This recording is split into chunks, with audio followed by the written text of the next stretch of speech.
Star Wars 7x7, episode 2490. Today, an interview with Amy Ratcliffe that goes all the way back to 2015. Punch it.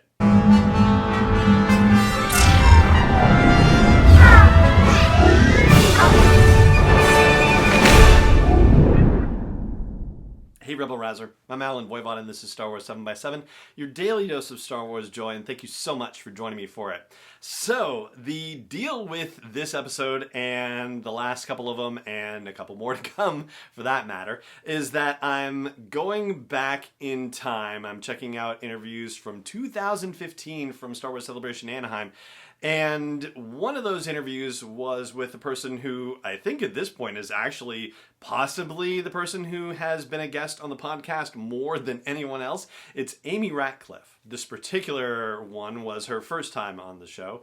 And as I recall, it was near the end of the day, or at the end of the day, after things had wrapped up, and I happened to come across her in one of the hallways as we were passing by. And if you've been to Star Wars Celebration, if you've had the opportunity to go to one of them, the days are packed. They are full of excitement and wonder and amazing new things. And, it also kind of, it takes a lot out of you too. So, I was also particularly grateful for Amy taking the time, knowing that, she, like I, had been through a lot during the day. And since that time, man, it's been amazing to see how things have evolved for Amy over the years. She has been a host of stages at Star Wars Celebration, and she's become the managing editor of Nerdist.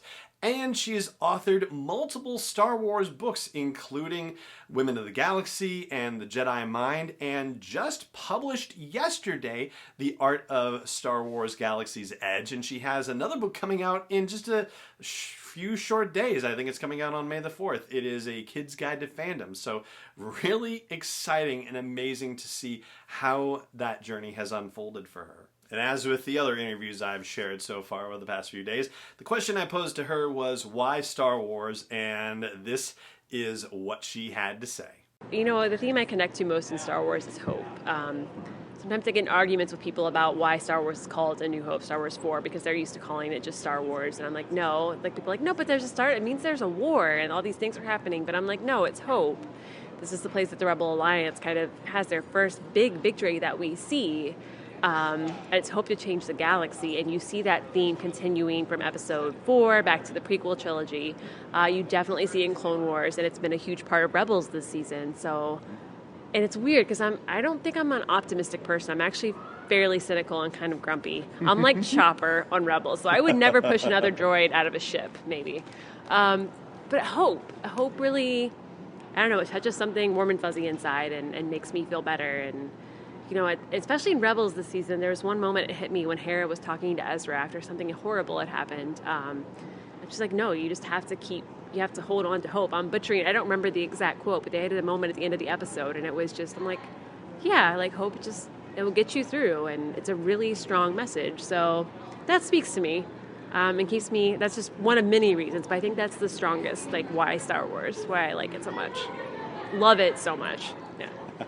And there you go, Amy Ratcliffe, managing editor for Nerdist, author of, among other things, the book just released yesterday, Star Wars Art of Galaxy's Edge, the upcoming Kid's Guide to Fandom, and I'm certain more interesting projects to come. And that's going to do it for today's episode. It just remains for me to say thank you so much for joining me for it, as always.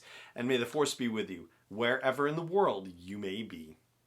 7x7 is not endorsed or sponsored yet by Lucasfilm Limited, Disney, or 20th Century Fox, and is intended for entertainment and information purposes only. Star Wars, the Star Wars logo, all names and pictures of Star Wars characters, vehicles, and any other Star Wars-related items are registered trademarks and/or copyrights of Lucasfilm Limited, or their respective trademark and copyright holders. May the Force be with them. All original content is copyright 2021 by Star Wars 7x7. We hope you love it.